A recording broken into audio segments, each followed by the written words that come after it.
Hello friends. അപ്പോൾ ഇന്ന് ഞാൻ ഒരു ടോപ്പിക്കിനെ പറ്റി സംസാരിക്കാനാട്ടോ വന്നത്. അപ്പോൾ ഇത്രയും ദിവസം ഞാൻ ഇങ്ങനെ ഒരു ടോപ്പിക്കിനെ പറ്റിയോ അല്ലെങ്കിൽ ഒന്നിനെ പറ്റി സംസാരിക്കാൻ ഞാൻ ഇതുവരെ വന്നിട്ടില്ല. അപ്പോൾ ഇന്ന് എനിക്ക് സംസാരിക്കണം എന്ന് തോന്നി. ഇന്ന് സംസാരിക്കാൻ പോകുന്ന ടോപ്പിക്ക് എന്താണെന്ന് വെച്ചാൽ ഹെയർ ലോസ് ആണ്. എൻ്റെ ഹെയർ ലോസ് ജേണി എന്ന് പറയാൻ പറ്റില്ല, ഇപ്പോഴും ഞാൻ ആ ഹെയർ ലോസ് ജേണിയിലൂടെ പോയിക്കൊണ്ടിരിക്കുകയാണ്. പക്ഷേ ഇപ്പോൾ ഈ ഒരു ദിവസം ഉണ്ടല്ലോ, എനിക്ക് മനസ്സിൽ ഒരുപാട് സന്തോഷം തോന്നി. അതുകൊണ്ടാണ് ഞാനിപ്പോൾ എനിക്ക് അത് എക്സ്പ്രസ് ചെയ്യണം, അല്ലെങ്കിൽ എനിക്കത് സംസാരിക്കണം, അത് നിങ്ങളോട് ഷെയർ ചെയ്യണം എന്നുള്ളത് ഒരു ഭയങ്കര ആഗ്രഹമായിട്ട് ഫീൽ ചെയ്തു. ആഗ്രഹം തോന്നി ഇതെനിക്ക് പറയണം. അപ്പം ഞാൻ വിചാരിച്ചാണ് ഇന്ന് ഒരു വീഡിയോ ചെയ്യാം. അപ്പോൾ അങ്ങനെയാണ് കേട്ടോ ഇന്ന് ഈ വീഡിയോ ഞാൻ സ്റ്റാർട്ട് ചെയ്യുന്നത്. അപ്പോൾ എൻ്റെ ഹെയർ ലോസ് ജേണി എന്നല്ലേ, എൻ്റെ ജേണി എങ്ങനെയാണെന്ന് ഞാൻ പറയാം കേട്ടോ. ഇപ്പോൾ അത് കുറഞ്ഞു വരുന്നുണ്ട്, അതാണ് അതിൻ്റെ റിസൾട്ട്. ഫുള്ളായിട്ട് മാറിയെന്ന് ഞാൻ പറയുന്നില്ല, കുറഞ്ഞു വരുന്നുണ്ട്. പക്ഷേ ആദ്യം കൊഴിഞ്ഞ അത്ര ഇപ്പോൾ കൊഴിയുന്നില്ല. എന്നെ ട്രീറ്റ് ചെയ്ത എൻ്റെ ഡോക്ടറിനോട് ഞാൻ ഇത് പറഞ്ഞിട്ടില്ല കേട്ടോ. അപ്പോൾ എൻ്റെ വീഡിയോയിലൂടെ ആയിരിക്കും മിക്കവാറും ഡോക്ടർ ഇത് അറിയാൻ പോകുന്നത്, എങ്ങനെയാണ് എൻ്റെ അവസ്ഥ എന്താണ് എന്നുള്ള കാര്യം. അപ്പോൾ ഞാൻ ഡോക്ടർ എന്ന് പറഞ്ഞ് ഞാൻ വലിയൊരു ഡിസ്റ്റൻസ് ഞാൻ ഇടുന്നില്ല. എൻ്റെ അനിയത്തി തന്നെയാണ്, എൻ്റെ അനിയത്തീനെ പോലെ തന്നെയാണ് അവൾ. അപ്പോൾ എന്താ പറയുക, ഒരുപാട് സന്തോഷം തോന്നി. അപ്പോൾ അത് നിങ്ങളോട് ഷെയർ ചെയ്യാമെന്ന് വിചാരിച്ചിട്ട് ഇരിക്കുകയാണ് കേട്ടോ. അപ്പോൾ ഇതിൻ്റെ തുടക്കം ഞാൻ പറയാം. തുടക്കം എൻ്റെ ഹെയറിൻ്റെ വീഡിയോ ഞാൻ അപ്ലോഡ് ചെയ്തിട്ടുണ്ടായിരുന്നല്ലോ. അപ്പോൾ ഹെയർ കട്ട് ചെയ്തു. അപ്പോൾ ഇപ്രാവശ്യം ഞാൻ ഹെയർ കട്ട് ചെയ്ത് ലെയർ കട്ടായിട്ടാണ്. അപ്പോൾ അതും കൊണ്ടും കൂടി ആയിരിക്കാം എനിക്കിത് കൂടുതലായിട്ട് ഫീൽ ചെയ്തതെന്ന് തോന്നുന്നു. അപ്പോൾ ഹെയർ കട്ടൊക്കെ കഴിഞ്ഞ് ഞാൻ ചെയ്തതെല്ലാം എൻ്റെ ഇതിലുണ്ട്. ഞാൻ ഹെന്ന ചെയ്തു, കളർ ചെയ്തു, സ്പാ ചെയ്തു, എല്ലാം ചെയ്തു. പക്ഷേ പിന്നെ മാരേജിനുള്ള പ്രിപ്പറേഷനായിരുന്നു, അനിയൻ്റെ കല്യാണമായിരുന്നല്ലോ. ഒരു 2 ആഴ്ച കഴിഞ്ഞതിന് ശേഷം എനിക്ക് ഹെയർ ഫാൾ സ്റ്റാർട്ടായി കേട്ടോ. അപ്പോൾ ഞാൻ വിചാരിച്ചു ശരിയാണ്, ഞാൻ കളർ ചെയ്തു. പക്ഷെ അപ്പോഴും ഞാൻ തിങ്ക് ചെയ്യുന്നുണ്ട്, ഞാൻ ഇതൊന്നും റൂട്ടിൽ തട്ടിച്ചിട്ടില്ല, റൂട്ടിൽ തട്ടാതെയാണ് ഇതെല്ലാം ചെയ്തത്. പിന്നെ ഇപ്പോൾ എങ്ങനെയായിരിക്കാം അറിയില്ല. എനിവേ ഞാൻ 2 ആഴ്ച ഞാനിത് മുടി കൊഴിയുന്നുണ്ട്. അപ്പോൾ മനസ്സിൽ ടെൻഷൻ ഉണ്ടെങ്കിലും ഓക്കെ, ഞാൻ ചെയ്ത ട്രീറ്റ്മെൻറ്റിൻ്റെയോ അല്ലെങ്കിൽ ഞാൻ ചെയ്ത പ്രശ്നത്തിൻ്റെ ഭാഗമായിട്ടായിരിക്കാം ഈ ഹെയർ ഫാൾ എന്ന് വിചാരിച്ച് സമാധാനം ഇല്ല ആക്ച്വലി. അങ്ങനെ അതിൽ ആശ്വാസം കണ്ടുപിടിച്ച് പോവുകയാണ്. അങ്ങനെ പോയി ഒരു 1.5 മാസമൊക്കെ കഴിഞ്ഞു, ഹെയർ ഫാൾ നിൽക്കുന്നില്ല. അപ്പോൾ ടെൻഷനായിട്ടോ, ഒരുപാട് ടെൻഷനായിപ്പോയി. ടെൻഷനുണ്ട്, ഇത് മുടി കൊഴിയുന്ന കാണുമ്പോൾ നമുക്ക് എന്താ പറയുക, ഭയങ്കര ടെൻഷൻ. ഇതെന്തുകൊണ്ടായിരിക്കാം, എന്തുകൊണ്ട് ഇങ്ങനെ ഹെയർ ഫാൾ ആവുന്നു, ഇനി വല്ല അസുഖങ്ങളും വന്നിട്ടാണോ, അപ്പോൾ അതിൻ്റെയാണോ അറിയില്ല. എനിക്ക് ഓൾറെഡി തൈറോയിഡിൻ്റെ ഇഷ്യൂ ഉണ്ട്. അപ്പോൾ അതിൻ്റെ വാല്യൂവിൽ വേരിയേഷൻസ് വന്നു കഴിഞ്ഞാലും ഹെയർ ഫാളിന് സാധ്യതകളുണ്ട്. അപ്പോൾ ഇനി അതായിരിക്കുമോ എന്നുള്ള അറിയില്ല. അപ്പോൾ എല്ലാം ചെക്ക് ചെയ്യണം. അപ്പോൾ ഞാൻ എന്ത് ചെയ്തു, അതിൻ്റെ ഇടയിലാണ് ഞങ്ങൾ ഗോവ ട്രിപ്പ് പോയത്. ഗോവയിൽ പോയി തിരിച്ച് വന്ന് നെക്സ്റ്റ് ഡേ ഞാൻ ഹെയറൊക്കെ വാഷ് ചെയ്ത് ഞാൻ മുടി നമ്മൾ കോമ്പ് ചെയ്യാണ്. കോമ്പ് ചെയ്യുന്ന സമയത്ത് മുടി കൊഴിഞ്ഞത് കണ്ടപ്പോൾ ഞാൻ ആ ഒരു ദിവസം ഞാൻ എൻ്റെ ജീവിതത്തിൽ ആദ്യമായിട്ടാണ് കേട്ടോ അത്രയ്ക്ക് മുടി ഞാനിങ്ങനെ കാണുന്നത്, കൊഴിഞ്ഞ് പോയിട്ടിങ്ങനെ കാണുന്നത്. എത്ര ജീവിയാലും ഇത് സ്റ്റോപ്പാവുന്നില്ല. ഫുള്ള് കെട്ടൊക്കെ എടുത്ത് ഒക്കെ കഴിഞ്ഞ് ഇങ്ങനെ മുടി ഇങ്ങനെ എല്ലാ കെട്ടൊക്കെ എടുത്തിരിക്കുകയാണ്. എന്നിട്ട് ഇങ്ങനെ വലിക്കുമ്പോൾ ഒന്നെങ്കിലും വരും. അങ്ങനെ എടുക്കുമ്പോൾ ഒന്ന് വരും. ഇത് സ്റ്റോപ്പാവുന്നില്ല. എത്ര ചെയ്തിട്ടും അങ്ങനെ സ്റ്റോപ്പാവുന്നില്ല. ടെൻഷനായി, ഒരുപാട് ടെൻഷനായി. ടെൻഷൻ എന്നൊക്കെ പറഞ്ഞാൽ നമുക്ക് തിങ്ക് ചെയ്യാൻ കഴിയില്ല. എനിക്ക് ടെൻഷനായിട്ട് എൻ്റെ ചെവിയൊക്കെ ഇങ്ങനെ ഹീറ്റാവുക, പുകയൊക്കെ ഇങ്ങനെ പോകുന്ന പോലെയൊക്കെ ഫീൽ ചെയ്യുക. നമുക്കങ്ങനെ മൊത്തം ഞാൻ ടെൻഷൻ അടിച്ചിട്ട് എൻ്റെ ചെവിയൊക്കെ റെഡ് കളറായി. ഒരുപാട് ഹീറ്റ്, ചെവിക്ക് ഭയങ്കര ചൂട്, തൊടുമ്പോൾ ഭയങ്കര ചൂട്. ഇവിടെ നിന്ന് ഇങ്ങനെ ഒരു പുക ഇങ്ങനെ പോകുന്ന പോലെ ഫീൽ ചെയ്യുക.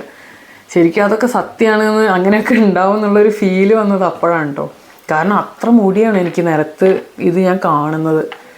അതെന്നെ ഒരുപാട് ടെൻഷനാക്കി കേട്ടോ. അങ്ങനെ കണ്ടതിന് ശേഷം അന്ന് ഞാൻ തീരുമാനിച്ചു ഇത് ഒന്ന് ഡോക്ടറെ കാണിക്കണം, എന്തോ പ്രശ്നമുണ്ട്. അപ്പോൾ ഈ ഹെയർ ഫാൾ തുടങ്ങി 2 ആഴ്ചയും ഞാൻ കൊണ്ടു നടന്ന സമയത്ത് തന്നെ ഞാൻ ഈ വിറ്റമിൻ ഇ കഴിക്കാൻ തുടങ്ങി കേട്ടോ. അപ്പോൾ അതൊക്കെ ഒരു ടെൻഷനുണ്ട്. അത് ഞാൻ തലയിൽ തേക്കുകയും ചെയ്തിട്ടുണ്ടായിരുന്നു. എണ്ണ തേച്ചിടും, അതുപോലെ വിറ്റമിൻ ഇയും തേക്കും. അപ്പോൾ ഞാൻ എൻ്റെ മുന്നത്തെ ഒരു ഹെയറിൻ്റെ ജേണിയിൽ ഞാൻ പറഞ്ഞിട്ടുണ്ടായിരുന്നു, ഞാനിങ്ങനെ ആവി പിടിക്കും, എന്നിട്ട് എണ്ണ തേച്ചിട്ട് ആവി പിടിച്ചതിന് ശേഷം ഷാമ്പു ഇടും, കണ്ടീഷണർ ഇടും, സിറം തേക്കും എന്ന് ഞാൻ മുന്നേ ചെയ്ത വീഡിയോയിൽ ഞാൻ പറഞ്ഞിട്ടുണ്ട്. ഞാൻ അത് അങ്ങനെ ചെയ്തിട്ടുണ്ട്. ഞാൻ അതും ചെയ്തു കേട്ടോ. ഈ 2 ആഴ്ച കഴിഞ്ഞപ്പോൾ ഞാൻ അതും ചെയ്ത് നോക്കിയിട്ടുണ്ട്. അത് ചെയ്ത് നോക്കി, പക്ഷെ അതിലൊന്നും എനിക്ക് കുറവ് വന്നില്ല കേട്ടോ. തീരെ കുറവ് വന്നില്ല. സെയിം ആയിട്ട് തന്നെ പിന്നെയും കൊഴിയാൻ തുടങ്ങി. അപ്പോൾ വീണ്ടും ടെൻഷനാവാൻ തുടങ്ങി, ഇത് ചെയ്തിട്ടും കുറയുന്നില്ലല്ലോ, ഇനി എന്ത് ചെയ്യും എന്നുള്ള അങ്ങനത്തെ ഒരു കണ്ടീഷനായി.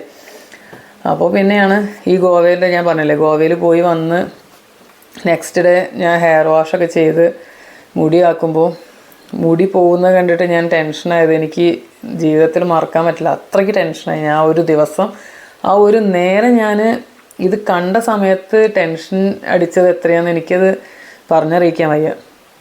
അത്രത്തോളം ടെൻഷൻ അടിച്ചു കേട്ടോ. കാരണം അത്രയ്ക്ക് നിങ്ങൾക്ക് തിങ്ക് ചെയ്യാൻ പറ്റില്ല, അത്രയ്ക്ക് ഞാൻ ടെൻഷനായി ആ ഒരു ദിവസം പറഞ്ഞാൽ ആ ഒരു നേരം. ഇനി എന്ത്, എനിക്ക് ഇപ്പോഴും ഓർമ്മയുണ്ട്. നെക്സ്റ്റ് ഡേ ഞാൻ ഗോവയിൽ പോയ വീഡിയോസൊക്കെ എനിക്ക് എഡിറ്റ് ചെയ്യണം. പോയിട്ട് ഉള്ളത് നെക്സ്റ്റ് ഡേ വീഡിയോ ഇടാൻ എനിക്ക് വീഡിയോ ഇല്ല. അപ്പോൾ ഇത് എഡിറ്റ് ചെയ്തിട്ട് ഇടാന്നുള്ള ആ ഒരു ഇതിലിരിക്കുകയാണ്. എനിക്ക് അതിന് തോന്നുന്നില്ല, വീഡിയോ ഫോൺ എടുത്ത് നോക്കാൻ തോന്നുന്നില്ല, എഡിറ്റ് ചെയ്യാൻ തോന്നുന്നില്ല, ഒന്നും ചെയ്യാൻ തോന്നുന്നില്ല. ഞാനിങ്ങനെ ബ്ലാങ്ക് ആയിട്ട് നിൽക്കുക. ഇനി എന്ത് ചെയ്യും? കുക്ക് ചെയ്യാൻ തോന്നുന്നില്ല, ഒരു പിള്ളേരെ കാര്യം നോക്കാൻ തോന്നുന്നില്ല, ഒന്നും തോന്നുന്നില്ല. എനിക്ക് ഈ മുടി ഇത്രയും പോയത് കണ്ടിട്ട് എനിക്ക് അത്രത്തോളം ഞാൻ ടെൻഷനായി എന്നുള്ളതാണ്. കുറേ ആലോചിച്ചു, എന്ത് ചെയ്യും, ഇനി എന്ത് ചെയ്യും, ഏത് ഡോക്ടറെ ഞാൻ കാണിക്കും, ഞാൻ ഏത് ഡോക്ടറെ അടുത്ത് പോവും. ഒരു ബാംഗ്ലൂരാണ്, നാട്ടിലൊക്കെ ആണെങ്കിൽ നമുക്ക് പരിചയമുള്ള ആരെങ്കിലുമൊക്കെ ആയിട്ടുണ്ടാവും. അപ്പോൾ എന്ത് ചെയ്യുന്നുള്ള ആ ഒരു ടെൻഷൻ എന്നിട്ടും ഞാൻ 2 ദിവസം ഈ ടെൻഷൻ കൊണ്ടു കിടന്നു കേട്ടോ. ആ ഒരു 2-3 ദിവസം എനിക്ക് മറക്കാൻ ഭയങ്കര ബുദ്ധിമുട്ടാട്ടോ. അപ്പോൾ അതും കഴിഞ്ഞ് അങ്ങനെ ഇരിക്കുമ്പോഴാണ് ഞാൻ നാട്ടിൽ എൻ്റെ ഏട്ടൻ്റെ വൈഫിൻ്റെ അനിയത്തിയാണ്. അപ്പോൾ ഹോമിയോ ഡോക്ടറാണ്. അപ്പോൾ ഞാനിങ്ങനെ വിചാരിക്കുകയാണ്, ഒന്ന് ചോദിച്ചു നോക്കിയാലോ, ഹോമിയോ പോസിബിൾ ആണോ അറിയില്ല, എന്തായാലും ഇത്രയായി, നമുക്കൊന്ന് ചെക്ക് ചെയ്യാം. ഞാൻ മനസ്സിൽ തന്നെ ഇതൊക്കെ ആലോചിച്ചു. ഞാൻ അവളെ വിളിച്ചു കേട്ടോ. അപ്പോൾ ഡോക്ടർ അതുല്യ, അതാണ് പേര്. അതുല്യനെ ഞാൻ വിളിച്ചു. അതുല്യനെ വിളിച്ചിട്ട് ഞാനിങ്ങനെ പറഞ്ഞു, അതുല്യ ടെൻഷനാവുന്നുണ്ട്, എനിക്ക് ഭയങ്കര ടെൻഷനാവുന്നുണ്ട്, ഞാൻ ഇങ്ങനെ മുടി പോകുന്ന കണ്ടിട്ട് എനിക്ക് എന്താ അറിയില്ല, എനിക്കത് ടെൻഷൻ പറ്റുന്നില്ല, അത്രയ്ക്ക് ഇത് കാണുമ്പോൾ ഒക്കെ അത്ര ടെൻഷനാവുകയാണ്, എന്താ ചെയ്യുക, എന്താ ഒരു പോം വഴി എന്താ എന്നൊക്കെ ചോദിച്ചു.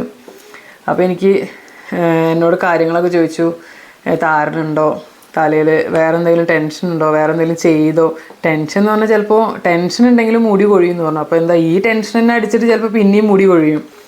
അപ്പോൾ ഇതന്നെ ഒരു ടെൻഷനാണ്, ഈ മുടി കൊഴിയുന്ന കാണുന്ന തന്നെ. ഞാൻ അത്രത്തോളം ടെൻഷൻ അടിച്ച വേറൊരു നിമിഷം ഉണ്ടായിട്ടുണ്ട് എന്ന് എനിക്ക് തോന്നുന്നില്ല. എനിവേ ഞാൻ കാര്യങ്ങളൊക്കെ പറഞ്ഞു, എൻ്റെ ഇങ്ങനെ പ്രശ്നങ്ങളൊക്കെ പറഞ്ഞപ്പോൾ ഞാനൊരു 3 മാസം മുന്നേ തൈറോയിഡൊക്കെ ചെക്ക് ചെയ്തതാണ്. അപ്പോൾ അതിലൊക്കെ നോർമലായിരുന്നു, അങ്ങനെ വേരിയേഷൻസ് ഒന്നിലും പ്രത്യേകിച്ച് കണ്ടില്ല. അപ്പോൾ അതിൻ്റെ ആയിരിക്കില്ല. അപ്പോൾ അവളെന്നോട് പറഞ്ഞു, പറയാൻ പറ്റില്ല, നമുക്കൊന്ന് ടെസ്റ്റ് ചെയ്യാം. അപ്പോൾ അതിന് മുന്നേ എന്തായാലും ഞാൻ ഹെയർ ഓയിൽ പറഞ്ഞുതരാം, പിന്നെ എനിക്ക് വേറെ ഒരു മരുന്നും പറഞ്ഞു തന്നു കേട്ടോ. അപ്പോൾ അതൊന്ന് കഴിച്ചു നോക്കാം നമുക്ക് ഒരാഴ്ച. എന്നിട്ട് കുറയുന്നില്ല, ഇതേപോലെ തന്നെയാണ് കണ്ടീഷൻ എന്നുണ്ടെങ്കിൽ നമുക്ക് ബ്ലഡ് ടെസ്റ്റ് ചെയ്യാമെന്ന് പറഞ്ഞു. എന്നിട്ട് നമുക്ക് ബാക്കി കാര്യങ്ങളിലേക്ക് പോകാമെന്ന് പറഞ്ഞു. ഓക്കെ, ഞാൻ ഒരാഴ്ച എനിക്ക് ഓയിൽ പറഞ്ഞു തന്നു. ഞാനത് തേക്കും, 2 ദിവസം കൂടുമ്പോൾ ഒരു ദിവസം തേക്കും. മൈൽഡായിട്ടുള്ള ഷാമ്പുവും കണ്ടീഷണറും യൂസ് ചെയ്യാൻ പറഞ്ഞു. മൈൽഡായിട്ടുള്ളൊരു ഷാമ്പുവും കണ്ടീഷണറും വാങ്ങിച്ചു, അത് യൂസ് ചെയ്യാൻ തുടങ്ങി. അപ്പോൾ ഈ ഓയിലിടുന്ന ദിവസം അത് ചിലപ്പോൾ ഓവർനൈറ്റ് തേച്ചിട്ട് നെക്സ്റ്റ് ഡേ വാഷ് ചെയ്ത് കളയുകയും ചെയ്യാം, അല്ലെങ്കിൽ അത് ഒരു 3 മണിക്കൂർ കഴിഞ്ഞതിന് ശേഷം വാഷ് ചെയ്ത് കളയാനാണ് എന്നോട് പറഞ്ഞത്. ഞാൻ എന്ത് ചെയ്യുമെന്ന് വെച്ചാൽ ഓവർനൈറ്റ് തലയിൽ വെക്കും, എന്നിട്ട് നെക്സ്റ്റ് ഡേ വാഷ് ചെയ്ത് കളയും. അങ്ങനെയാണ് ഞാൻ ചെയ്തത് കേട്ടോ. പിന്നെ വേറൊരു കാര്യം ചെയ്യുന്നത് എന്താ വെച്ചാൽ ഫുൾ ടൈം മുടി മുടഞ്ഞിടും. ഞാൻ അഴിച്ചിടുകയേ ചെയ്യില്ല. എനിക്ക് പേടിയായി. കാരണം അഴിച്ചിടുമ്പോൾ നമ്മൾ വെറുതെ ഇങ്ങനെ പിടിക്കുമ്പോൾ അതാ വരുന്നു മുടി എന്നുള്ള ആ ഒരു ലെവല്. അങ്ങനെയാണ് വെറുതെ ഇങ്ങനെ ഈ അഴിച്ചിടുന്ന സമയത്ത് നമ്മൾ വെറുതെ ഒന്ന് ഇതിലൂടെ പോകുമ്പോൾ ഒന്ന് പിടിച്ചു കഴിഞ്ഞാൽ കയ്യിൽ കുറേ മുടി ഉണ്ടാവും. അപ്പോൾ അത് കാണുമ്പോൾ പിന്നെയും പേടിയാവും. അപ്പോൾ എന്ത് ചോദിച്ചാൽ മുടി അഴിച്ചിടുകയേ ഇല്ല. ഞാൻ എപ്പോഴും മുടഞ്ഞിടും മുടി. മുടഞ്ഞിട്ടതിപ്പോൾ ഒരു ശീലമാക്കി എടുത്തു. അങ്ങനെ എപ്പോഴും മുടഞ്ഞിട്ടിട്ട് മുടി അഴിച്ചിട്ടിട്ട് എന്നെ കാണുകയില്ലായിരുന്നു. അല്ലെങ്കിൽ ഞാൻ മുകളിൽ എപ്പോഴും ഇങ്ങനെ കെട്ടി വെച്ചിട്ടൊക്കെയാണ് നടക്കാറ്. അതൊന്നും ചെയ്യാറില്ല. ഫുൾ ടൈം മുടി മുടഞ്ഞിടും. അതേപോലെ ഫുൾ ടൈം എണ്ണ തേച്ചിടും. അപ്പോൾ എന്നോട് പറഞ്ഞിരുന്നു എണ്ണ തേച്ചിട്ടിട്ടുണ്ടെങ്കിൽ നല്ല പൊടിയൊക്കെ ഉണ്ടെങ്കിൽ തലയിൽ അത് അവിടെ ഒട്ടിപ്പിടിച്ച് നിൽക്കും. അപ്പോൾ അങ്ങനെ എണ്ണ തേച്ചിടണ്ടെന്ന് പറഞ്ഞിട്ടുണ്ടായിരുന്നു. പക്ഷേ ഞാൻ പുറത്തെവിടെയും പോകാത്തത് കൊണ്ടും ഇവിടേക്ക് ഇരിക്കുന്നത് കൊണ്ട് പുറത്തേക്ക് പോവുകയാണെങ്കിൽ ഒരിക്കലും എണ്ണ തേച്ചിട്ടിട്ട് പുറത്തേക്ക് പോകാറില്ല. കാരണം നല്ല പൊടിയാണ് പുറത്തൊക്കെ. അപ്പോൾ അത് ഇനി തലയിൽ കയറിയിട്ട് അതൊരു പ്രശ്നം വേണ്ടെന്ന് വിചാരിച്ചിട്ട് അങ്ങനെ ചെയ്യാറില്ല. പക്ഷെ വീട്ടിലിരിക്കുമ്പോൾ എണ്ണ തേച്ചിടും, മുടി മുടഞ്ഞിടും. ഇങ്ങനെയായിരുന്നു കേട്ടോ ഞാൻ നടന്നിരുന്നത്. അപ്പോൾ ഞാൻ പറഞ്ഞു തന്ന അപ്പോൾ അതുല്യ പറഞ്ഞു തന്ന എണ്ണയും മരുന്നും കഴിച്ചു. ഒരാഴ്ച കഴിഞ്ഞ് ഞാനിതേപോലെ മുടി ചീവിയും കൊണ്ടിരിക്കുകയാണ്. മുടി ചീവിയും കൊണ്ടിരിക്കുക. ഒരാഴ്ച ആയില്ല, ഒരു 3-4 ദിവസമൊക്കെ ആയിട്ടുണ്ടാവുള്ളൂ കേട്ടോ. അപ്പോൾ പിന്നെ ഇങ്ങനെ മുടി ചെയ്യുന്ന സമയത്ത് വീണ്ടും മുടി കൊഴിയുന്ന കണ്ടപ്പോൾ ടെൻഷനായി. അപ്പോൾ ഞാൻ അതുല്യനെ വീണ്ടും വിളിച്ചു. മുടി കൊഴിയുന്ന കണ്ടിട്ട് ടെൻഷനായിട്ട്. അതുല്യ ഇനി എന്താ ചെയ്യുക, ഞാൻ എണ്ണ തേക്കുന്നുണ്ട്, 4 ദിവസമായിട്ടേ ഉള്ളൂ എണ്ണ തേക്കാൻ തുടങ്ങിയിട്ട്. റിസൾട്ട് കിട്ടാനായിട്ടില്ല. എന്നാലും 2 ദിവസം കൂടുമ്പോഴല്ലേ എണ്ണ തേക്കുന്നുള്ളൂ. ഒരാഴ്ച പോലും ആയിട്ടില്ല കേട്ടോ. അപ്പോൾ മുടി കൊഴിയുന്ന കണ്ടിട്ട് പിന്നെയും ടെൻഷനാവണം. നമുക്കത് ടെൻഷൻ ഉൾക്കൊള്ളാൻ പറ്റുന്നില്ല. ഭയങ്കരമായിട്ട് നമുക്കിത് ഇങ്ങനെ ഇത് നമുക്കൊന്നും ചെയ്യാൻ പറ്റാത്ത അവസ്ഥ.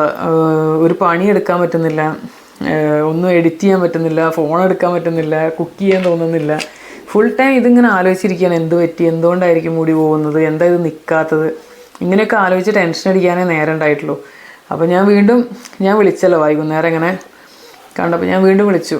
അപ്പോൾ എന്നോട് പറഞ്ഞു എന്തായാലും ഇനി ബ്ലഡ് ടെസ്റ്റ് ചെയ്തോളൂ, വൈറ്റമിൻ ഡി നോക്കണം, അതുപോലെ തൈറോയിഡും ചെക്ക് ചെയ്യണം എന്ന് പറഞ്ഞു എന്നോട്. ഇത് രണ്ടുമാണ് മെയിനായിട്ട് ചെക്ക് ചെയ്യേണ്ടത്. അത് രണ്ടും ചെക്ക് ചെയ്തിട്ട് റിസൾട്ട് നോക്കിയിട്ട് നമുക്ക് ബാക്കി നോക്കാമെന്ന് പറഞ്ഞു. അങ്ങനെ വീണ്ടും ഞാൻ ബ്ലഡ് ടെസ്റ്റ് ചെയ്യാൻ കൊടുത്തു. അന്ന് വൈകുന്നേരം തന്നെ അതിന് വേണ്ടുള്ള എല്ലാ തയ്യാറെടുപ്പുകളും ചെയ്ത് ബ്ലഡ് ടെസ്റ്റ് ചെയ്യാൻ കൊടുത്തു. തൈറോയ്ഡ് നോക്കി, അതേപോലെ തന്നെ വൈറ്റമിൻ ഡിയും നോക്കി കേട്ടോ. അപ്പോൾ അത് രണ്ടും നോർമലാണ്, പ്രശ്നമല്ല. ഓക്കെ, വൈറ്റമിൻ ഡി ഞാൻ വൈറ്റമിൻ ഡീൻ്റെ ടാബ്ലറ്റ് ഓൾറെഡി കഴിക്കുന്നുണ്ട്. ആഴ്ചയിൽ ഒരു ദിവസം കഴിക്കാറുണ്ട്. കുറേ ആയി ഇപ്പോൾ കഴിക്കാൻ തുടങ്ങിയിട്ട്, 1 വർഷത്തിന് മുകളിലായി. അപ്പോൾ അത് കാരണം എനിക്ക് വൈറ്റമിൻ ഡീൻ്റെ പ്രശ്നമില്ല. അതേപോലെ തൈറോയ്ഡും ഞാൻ വർഷങ്ങളായിട്ട് മോനെ പ്രഗ്നൻ്റ് ആയപ്പോൾ തൊട്ട് തുടങ്ങിയതാണ് ഈ തൈറോയ്ഡിൻ്റെ ഇഷ്യൂ. അപ്പോൾ തൊട്ട് ഞാൻ ആ മരുന്നും കഴിക്കുന്നുണ്ട്, അതും സ്റ്റോപ്പ് ചെയ്തിട്ടില്ല. അപ്പോൾ അത് നോർമലാണ്. അപ്പോൾ അത് രണ്ടും നോർമലാണ്. അപ്പോൾ ഇനി എന്ത് ചെയ്യും? ഇപ്പോൾ ഇതിലൊന്നും പ്രശ്നമില്ല. അപ്പോൾ ഇനി എന്താ? അപ്പോൾ തലയിൽ താരനുണ്ടോ നോക്കാൻ പറഞ്ഞു. അപ്പോൾ അത് നോക്കിയപ്പോൾ ഇങ്ങനെ ഒരു വൈറ്റ്, എനിക്കിങ്ങനെ മുടി ഈ കൊഴിഞ്ഞു വരുന്ന മുടീൻ്റെ എൻഡിലൊക്കെ വൈറ്റ് കളറുള്ള ഇങ്ങനെ ഒരു ഡ്രോപ്പ് പോലെ ഉണ്ടാവാറുണ്ട്. അപ്പോൾ ഞാൻ അത് പറഞ്ഞു. പിന്നെ അതുപോലെ ഇങ്ങനെ നോക്കുന്ന സമയത്ത് ചില സമയത്ത് ഉണ്ടാവാറുണ്ട്, ചില സമയത്ത് ഉണ്ടാവാറില്ല. ഓരോ സമയത്തും ഓരോ പോലെയാണ് ഉണ്ടാവുന്നത്. അപ്പോൾ പിന്നെ എനിക്ക് വേറൊരു മരുന്നും കൂടെ തന്നു കേട്ടോ. അപ്പോൾ ആ മരുന്ന് ഇപ്പോൾ ഞാൻ തേക്കാൻ തുടങ്ങിയിട്ട് ഒരാഴ്ചയായി. നമ്മൾ ഉപയോഗിക്കുന്ന ഏത് എണ്ണയാണോ ഉപയോഗിക്കുന്നത് അതിൽ 10 ഡ്രോപ്സ് എത്തിച്ചിട്ട് തലയിൽ അപ്ലൈ ചെയ്യാനാണ് പറഞ്ഞത്. എന്നിട്ട് നമ്മൾ വാഷ് ചെയ്ത് കളയുന്ന പോലെ വാഷ് ചെയ്ത് കളയുക. അപ്പോൾ ഞാൻ എന്താ ചെയ്യുന്നത് വെച്ചാൽ ഞാൻ പുതിയൊരു ഓയിൽ വാങ്ങി കേട്ടോ. ഇൻസ്റ്റാഗ്രാമിലൊക്കെ റീല് കണ്ടിട്ട്, കാരണം അത്രത്തോളം ടെൻഷനായിട്ടാണ് നമ്മൾ എന്തും പരീക്ഷിക്കുന്നുള്ള ആ ഒരു രീതിയിലേക്ക് എത്തിയല്ലോ. അപ്പോൾ ഒരുപാട് റിവ്യൂ ഉള്ള ഓയിലുണ്ട് ഇൻസ്റ്റാഗ്രാമിൽ, ഞാൻ കണ്ടിട്ടുണ്ട്. അപ്പോൾ അത് ഞാൻ വാങ്ങിച്ചു, ഒരു ബോട്ടിൽ വാങ്ങിച്ച് അത് ഉപയോഗിക്കാൻ തുടങ്ങി. അതിന് ശേഷമാണ് ഈ ഡ്രോപ്സ് കിട്ടുന്നത്. അപ്പോൾ അത് ഉപയോഗിക്കാൻ തുടങ്ങി. ആ ഓയിൽ ഉപയോഗിക്കുന്നതിൻ്റെ കൂടെ തന്നെ ആ ഓയിലിലേക്ക് ഞാൻ ഈ 10 ഡ്രോപ്സ് ഇത് ഉറ്റിച്ച് അത് അപ്ലൈ ചെയ്യാൻ തുടങ്ങി. അപ്ലൈ ചെയ്ത് ഇപ്പോൾ 4 to 5 ഡേയ്സായി. ഞാൻ എന്ത് വെച്ചാൽ തലയിൽ അപ്ലൈ ചെയ്യും, ഓവർനൈറ്റ് ഞാൻ വെക്കും. നെക്സ്റ്റ് ഡേ ചിലപ്പോൾ വാഷ് ചെയ്ത് കളയും, ചിലപ്പോൾ വാഷ് ചെയ്ത് കളയില്ല, ചിലപ്പോൾ അതങ്ങനെ വെക്കും. പിന്നെ ഞാൻ ഡെയിലി എണ്ണ തേക്കുമായിരുന്നു. എണ്ണയിൽ ഈ ഡ്രോപ്സ് ഇട്ടിച്ചിട്ട് ഡെയിലി തേക്കും. 2 a day വാഷ് ചെയ്ത് കളയും. അങ്ങനെയായി എൻ്റെ റൊട്ടീൻ. അങ്ങനെയായി ഡെയിലി എണ്ണ തേച്ചിടും തലയിൽ. ഈ മരുന്ന് ഇട്ടിച്ചിട്ട് തലയിൽ എണ്ണ തേച്ചിടും. ട്വൈസ് എ ഡേ വാഷ് ചെയ്ത് കളയും. അപ്പോൾ അങ്ങനെയായിട്ടോ എൻ്റെ റൊട്ടീൻ അങ്ങനെയായി. ഇപ്പോൾ ഒരാഴ്ചയായിട്ട് അങ്ങനെയാണ് ഞാൻ ചെയ്യുന്നത്. വീട്ടിലിരിക്കുകയല്ലേ, എണ്ണ ഇപ്പോൾ തലയിലുണ്ടെങ്കിലും എനിക്ക് പ്രശ്നമില്ല, എൻ്റെ മുടിയോ കൊഴിച്ചിൽ നിന്ന് കിട്ടിയാൽ മതി, അത്രയാണ് ഞാൻ ചിന്തിക്കുന്നത്. എനിക്ക് എണ്ണ തലയിൽ ഇരുന്നു എന്ന് വെച്ചിട്ട് യാതൊരു വിധ ബുദ്ധിമുട്ടുമില്ല, അതവിടെ ഇരുന്നോട്ടെ, പ്രശ്നമില്ല. അതേപോലെ മുടി മുടഞ്ഞിടും, അഴിച്ചിടേ ചെയ്യില്ല, ഇത്രയും ഞാൻ ചെയ്യും. എന്നിട്ട് ഇപ്പോൾ എനിക്ക് ഇന്നാണ് സത്യം പറഞ്ഞാൽ എൻ്റെ കൊഴിച്ചിലിനൊരു കുറവ് വന്നു, അല്ലെങ്കിൽ ഇത് കുറയുന്നുണ്ട്, ഇനി ഇത് കുറയും എന്നുള്ള ആ ഒരു എന്താ പറയുക കോൺഫിഡൻസ് വന്നത്. അതുപോലെ തന്നെ ആ ഒരു സന്തോഷം അതെനിക്ക് എക്സ്പ്രസ് ചെയ്യാനറിയില്ല. കാരണം ഞാൻ ഇന്നിങ്ങനെ ഒരു വീഡിയോ എടുക്കാനേ വിചാരിച്ചതല്ല. ഞാൻ ഇന്ന് ഹെയർ വാഷ് ചെയ്തു. ഹെയർ വാഷ് ചെയ്യുമ്പോഴും ഒരുപാട് മുടി പോകും കേട്ടോ. ഹെയർ വാഷ് ചെയ്ത് കഴിഞ്ഞാൽ നമ്മൾ കെട്ട് കളയുമ്പോഴും ഒരുപാട് മുടി പോകും. അപ്പോൾ ഇന്ന് ഹെയർ വാഷ് ചെയ്തപ്പോൾ നല്ലപോലെ മുടി പോയി. അത് കഴിഞ്ഞ് ഞാൻ കെട്ടെടുക്കുന്ന സമയത്ത് എനിക്ക് എൻ്റെ ഹെയർ ലോസിൽ കുറച്ച് കുറവ് വന്ന പോലെ ഫീൽ ചെയ്തു. അപ്പോൾ അതെനിക്ക് ഷെയർ ചെയ്യണം എന്നുള്ള ഒരു ആഗ്രഹം, ആ ആഗ്രഹത്തിൻ്റെ പുറത്താണ് കേട്ടോ ഞാനിപ്പോൾ വീഡിയോ എടുക്കുന്നത്. അപ്പോൾ എൻ്റെ ആ ഒരു സന്തോഷം. അപ്പോൾ ഞാൻ എൻ്റെ ഹെയർ ലോസ് നിന്നിട്ടില്ല കേട്ടോ, ഞാൻ വീണ്ടും പറയുകയാണ്, എൻ്റെ ഹെയർ ലോസ് നിന്നിട്ടില്ല. പക്ഷേ എനിക്ക് എൻ്റെ ഹെയർ ലോസിൽ ഒരുപാട് എന്താ പറയുക ഹെയർ പോകുന്നത്, കൊഴിയുന്നത് കുറഞ്ഞു തുടങ്ങി. ഞാൻ ഹോമിയോ ട്രീറ്റ്മെൻറ്റ് എടുത്തത് എനിക്ക് എഫക്റ്റീവായിട്ട് എനിക്ക് ഫീൽ ചെയ്തു. ഇത്തവണ ചെയ്ത ട്രീറ്റ്മെൻറ്റിൽ എനിക്ക് നല്ല മാറ്റമുണ്ട്. അപ്പോൾ ആ ഒരു സന്തോഷം നിങ്ങളോട് ഷെയർ ചെയ്യാൻ വേണ്ടിയിട്ടാണ് കേട്ടോ ഞാനിപ്പോൾ ഈ ഒരു വീഡിയോ എടുക്കുന്നത് തന്നെ. അപ്പോൾ എന്താ പറയുക, ഞാൻ അത്രയ്ക്ക് സന്തോഷത്തിലാണ്. കാരണം 2 മാസമായി എൻ്റെ ഹെയർ ഇങ്ങനെ എല്ലാ ദിവസവും ഇത്രയും ഒരുപാട് പോവും. അപ്പോൾ അത് കാണുമ്പോഴുള്ള ഒരു ടെൻഷൻ നമുക്ക് ഭയങ്കരമാണ്. അത് കുറഞ്ഞപ്പോൾ അതിലുള്ളൊരു സന്തോഷം നിങ്ങളോട് ഷെയർ ചെയ്യാമെന്ന് വിചാരിച്ചു. അതിനാണ് ഇപ്പോൾ ഞാൻ ഈ വീഡിയോ റെഡിയാക്കിയത് കേട്ടോ. അപ്പോൾ ഹെയർ പോകുന്നുണ്ട് എന്നുള്ള ആ ഒരു ടെൻഷനുള്ളവർക്ക് എല്ലാവരും ഇംഗ്ലീഷ് ട്രീറ്റ്മെൻറ്റ് എടുക്കാറുണ്ട്, അലോപ്പതി എടുക്കാറുണ്ട്. അപ്പോൾ നിങ്ങൾക്ക് ഹോമിയോ ട്രൈ ചെയ്ത് നോക്കാം കേട്ടോ. അത് അവരുടെ കയ്യിലും ഇതിനുള്ള മരുന്നുകളുണ്ട്. അത് കുറച്ച് ഇപ്പോൾ അലോപ്പതി ആണെങ്കിലും കുറച്ച് സമയമെടുക്കും, അതുപോലെ ഇതും കുറച്ച് സമയമെടുക്കും, നമ്മൾ വെയിറ്റ് ചെയ്തേ പറ്റൂ. പക്ഷേ എനിക്ക് എന്തായാലും ഇപ്പോൾ ഒരുപാട് സന്തോഷമുണ്ട്. അല്ലെങ്കിൽ ഇതുപോലെ ഇങ്ങനെ പിടിച്ച മുടി ഇങ്ങനെ ഊരിയെടുക്കുമ്പോൾ എൻ്റെ കയ്യിൽ ഒരു 5-6 10 ഒക്കെ ഉണ്ടാവാറുണ്ട്. ഇങ്ങനെ നമ്മൾ വെറുതെ കെട്ടൊക്കെ ഇപ്പം ഇപ്പോൾ എൻ്റെ മുടിയെല്ലാം വൃത്തിയാക്കി കെട്ടൊക്കെ കളഞ്ഞ് വെച്ച മുടിയാണ്. അപ്പോൾ അത് ഞാൻ വെറുതെ ഇങ്ങനെ പിടിച്ചിട്ട് ഇങ്ങനെ എടുത്തു കഴിഞ്ഞാൽ അപ്പോഴും എൻ്റെ കയ്യിൽ 5-10 മുടി ഉണ്ടാവാറുണ്ട്. പക്ഷേ ഇപ്പം അത് നിന്നു. അതുതന്നെയാണ് എനിക്ക് കിട്ടിയ ഏറ്റവും വലിയൊരു ചേഞ്ച്. ആ ഒരു ചേഞ്ചിൽ ഞാൻ ഒരുപാട് സന്തോഷിക്കുന്നുണ്ട്. കാരണം വെറുതെ ഇപ്പോൾ ഈ സിസ്റ്റത്തിന് മുന്നിലിരിക്കുമ്പോഴും എന്ത് ചെയ്യുമ്പോഴും ഒന്ന് വെറുതെ ഇങ്ങനെ പിടിച്ചു നോക്കും, മുടി പോരുന്നുണ്ടോ. കാരണം അതാണ് എനിക്കുള്ള ഏറ്റവും വലിയൊരു എന്താ പറയുക, അങ്ങനെ പിടിക്കുമ്പോൾ എപ്പോൾ അങ്ങനെ എടുത്താലും ഒരുപാട് മുടി പോവാറുണ്ട്. അപ്പോൾ അത് നിന്നതാണ് എനിക്ക് റിസൾട്ട് കണ്ടു തുടങ്ങി എന്നുള്ളതിൻ്റെ ഏറ്റവും വലിയൊരു എക്സാമ്പിളായിട്ട് എനിക്ക് മനസ്സിലാവുന്നത്. അപ്പോൾ എല്ലാവരും ഹെയർ ലോസ് ഉള്ളവർക്ക്, മുടി കൊഴിയുന്നവർക്ക് ഹോമിയോ ട്രൈ ചെയ്ത് നോക്കാം. എനിക്കെന്തായാലും ഒരുപാട് സന്തോഷം തോന്നി അതിൽ. എനിക്കത് എഫക്റ്റീവായിട്ട് തോന്നുന്നുണ്ട്.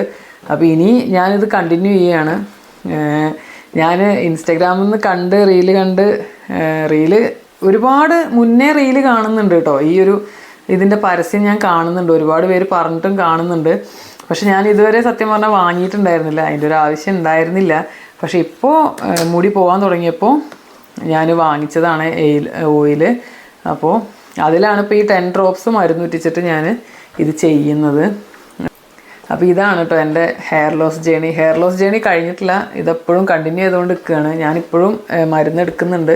അപ്പോൾ ഇതിൽ കൂടെ എൻ്റെത് സ്റ്റോപ്പ് ആവും എന്നുള്ള ഒരു വിശ്വാസത്തിൽ ഞാൻ പോകുന്നു കേട്ടോ.